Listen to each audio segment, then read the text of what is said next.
A light magnitude 2.6 earthquake hit 46 kilometers, 28 miles, away from Akhisar, Manisa, Turkey, in the morning of Sunday, August 24, 2025 at 7:28 a.m. local time.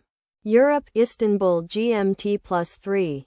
The quake had a very shallow depth of 5.5 kilometers, 3.4 miles, and was not felt, or at least not reported so. First to report, EMSC after 11 minutes.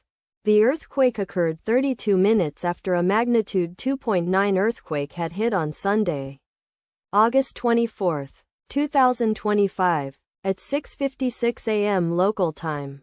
Europe, Istanbul GMT +3. In 0.5 kilometers, 0.3 miles, distance to the east. Data source from Volcano Discovery. Did you feel it? Let us pray. May the earthquake that occurred not affect our brothers and sisters there.